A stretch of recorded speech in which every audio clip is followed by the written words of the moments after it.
Shalom, pemirsa yang diberkati Tuhan. Bertemu kembali dalam seri pelajaran Sekolah Sabat. Sebelum kita mulai, mari kita berdoa. Bapa kami di sorga, terima kasih Tuhan kesempatan yang indah ini.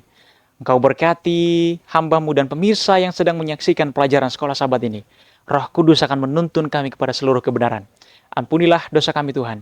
Di dalam nama Tuhan Yesus kami berdoa. Amin. Pelajaran Sekolah Sabat Senin 20 Mei 2024 berjudul Di Tempat Maha Kudus. Saudara bisa membaca dalam Imamat pasal 16 ayat 21 dan dari ayat yang ke-29 sampai ayat 34 dan dalam Imamat pasal yang ke-23 ayat 26 sampai 32 dan selanjutnya dalam Ibrani pasal 9 ayat 23 sampai 28. Dan juga di dalam Imamat 16 ayat 21, 29 sampai 34 berbunyi, dan Harun harus meletakkan kedua tangannya ke atas kepala kambing jantan yang hidup itu dan mengakui di atas kepala kambing itu segala kesalahan orang Israel dan segala pelanggaran mereka, apapun juga dosa mereka. Selanjutnya, ia harus menanggungkan semua itu ke atas kepala kambing jantan itu dan kemudian melepaskannya ke padang gurun dengan perantaraan seorang yang sudah sedia untuk hal itu. Dalam ayat yang ke-29, inilah yang harus menjadi ketetapan untuk selama-lamanya bagi kamu, yakni pada bulan yang ketujuh, pada tanggal 10 bulan itu, kamu harus merendahkan diri dengan berpuasa dan janganlah kamu melakukan sesuatu pekerjaan, baik orang Israel asli maupun orang asing yang tinggal di tengah-tengahmu. Dan ayat yang ke-30, karena pada hari itu harus diadakan pendamaian bagimu dan untuk mentahirkan kamu. Kamu akan ditahirkan dari segala dosamu di hadapan Tuhan. Ayat 31, hari itu harus menjadi sabat, hari perhentian penuh bagimu dan kamu harus merendahkan diri dengan berpuasa. Itulah suatu ketetapan untuk selama-lamanya. Ayat yang kedua, dan pendamaian harus diadakan oleh imam yang telah diurapi dan telah ditahbiskan untuk memegang jabatan imam, menggantikan ayahnya. Ia harus mengenakan pakaian linen, yakni pakaian kudus. Dan ayat yang ke-33 berbunyi, ia harus mengadakan pendamaian bagi tempat maha kudus, bagi kemah pertemuan, dan bagi mesbah, juga bagi para imam, dan bagi seluruh bangsa itu, yakni jemaah itu. Dan ayat yang ke-34, itulah yang harus menjadi ketetapan untuk selama-lamanya bagimu, supaya sekali setahun diadakan pendamaian bagi orang Israel karena segala dosa mereka. Maka Harun melakukan seperti yang diperintahkan Tuhan kepada Musa. Di dalam Imamat pasal yang ke-23, kita akan membaca kembali. Dalam ayat yang ke-26 sampai 32 berbunyi, Tuhan berfirman kepada Musa, akan tetapi pada tanggal 10 bulan yang ketujuh itu ada hari pendamaian. Kamu harus mengadakan pertemuan kudus dan harus merendahkan diri dengan berpuasa dan mempersembahkan korban api-apian kepada Tuhan. Ayat yang ke-28, pada hari itu janganlah kamu melakukan sesuatu pekerjaan. Itulah hari pendamaian untuk mengadakan pendamaian bagimu di hadapan Tuhan Allahmu. Ayat yang ke-29, karena setiap orang yang pada hari itu tidak merendahkan diri dengan berpuasa, haruslah dilenyapkan dari antara orang yang sebangsanya. Dan ayat yang ke-37, 30, setiap orang yang melakukan sesuatu pekerjaan pada hari itu, orang itu akan kubinasakan dari tengah-tengah bangsanya.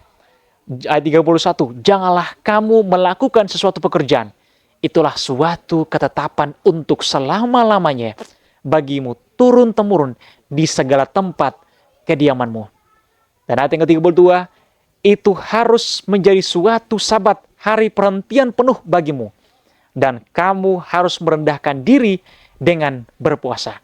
Mulai pada malam tanggal 9 bulan itu, dari matahari terbenam sampai matahari terbenam, kamu harus merayakan Sabatmu. Di dalam Ibrani pasal 9, ayat yang ke-23 sampai 28, kita akan membacakan. Dalam ayat yang ke-23, jadi segala sesuatu yang melambangkan apa yang ada di sorga haruslah ditahirkan secara demikian. Tetapi benda-benda sorgawi sendiri oleh persembahan-persembahan yang lebih baik daripada itu.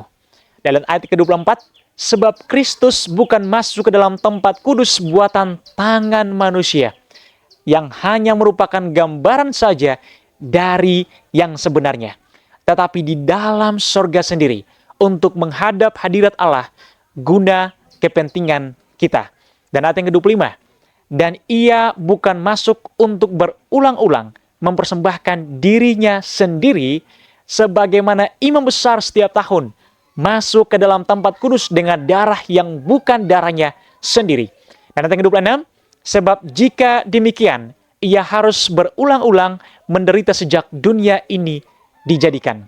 Tetapi sekarang ia hanya satu kali saja menyatakan dirinya pada zaman akhir untuk menghapuskan dosa oleh korbannya. Ayat yang ke-27, dan sama seperti manusia ditetapkan untuk mati hanya satu kali saja, dan sesudah itu dihakimi, demikian pula Kristus hanya satu kali saja mengorbankan dirinya untuk menanggung dosa banyak orang. Sesudah itu, ia akan menyatakan dirinya sekali lagi tanpa menanggung dosa untuk menganugerahkan keselamatan kepada mereka yang menantikan dia. Pertanyaannya, mengapa hari pendamaian begitu penting di zaman Israel kuno? Saudaraku, para imam melayani setiap hari sepanjang tahun, tapi pada hari pendamaian yang dalam bahasa Ibrani disebut Yom Kippur, mata seluruh Israel tertuju ke bait suci. Dalam Imamat pasal yang ke-16 dan pasal yang ke-23, memberikan instruksi yang jelas tentang hari pendamaian. Semua kegiatan rutin dihentikan. Saudaraku, semua orang harus berpuasa sementara imam besar memasuki hadirat Allah. Bagi mereka di tempat Maha Kudus, umat memeriksa hati mereka. Mereka mencari Allah dalam kerendahan hati dan pengakuan yang sangat tulus. Siapapun yang tidak menderita pada hari pendamaian akan dilenyapkan. Saudaraku, tidak lagi menjadi bagian dari umat pilihan. Di dalam Imamat pasal yang ke-23, 27, dan 29. Pada hari pendamaian, imam besar membawa darah kambing Tuhan ke dalam bait suci, dan setelah memercikannya pada tutup pendamaian, membubuhkan darah tersebut ke tanduk-tanduk mezbah emas pedupaan dan mezbah tembaga korban bakaran, yang sepenuhnya mentahirkan serta menyucikan seluruh bait suci. Ketika ia telah membuat berakhirnya pendamaian, imam besar meletakkan tangannya di atas kambing yang masih hidup dan mengakui seluruh dosa-dosa bangsa Israel. Kemudian kambing itu dibawa ke padang gurun untuk dipisahkan dari perkemahan untuk selama-lamanya. Tertulis dalam Imamat pasal yang ke-16 ayat 20-22. Saudaraku, darah yang dipindahkan ke dalam bait suci pada waktu upacara harian menunjukkan percatatan dosa. Ini tertulis dalam Yeremia pasal 17 yang pertama. Dan selanjutnya, Allah bertanggung jawab atas pengaturan akhirnya. Sekarang, pada hari pendamaian, darah tersebut dipindahkan keluar dari bait suci dan diletakkan di atas kambing hitam Azazel yang mewakili iblis dan mengungkapkan tanggung jawab utamanya atas masalah dosa. Kambing ini dibawa jauh ke padang gurun, sehingga pada penutupan hari pendamaian, Allah memiliki bait suci yang bersih dan umat yang bersih. Di bait suci surgawi, Kristus melayani saudara dan saya. Pertama-tama di tempat kudus, dan sekarang di tempat Maha Kudus. Itu mulai sejak tahun 1844 di akhir dari nubuatan 2300 hari. Saudaraku, kita akan melewati penghakiman besar ini karena Yesus sang pengganti kita. Seperti yang dikatakan oleh Ellen G. White, kita dibenarkan oleh kebenarannya, kebenaran Kristus, yang dalamnya kita tidak mempunyai hak apa-apa. Tertulis dalam Alfa dan Omega jilid yang kelima halaman yang ke-20.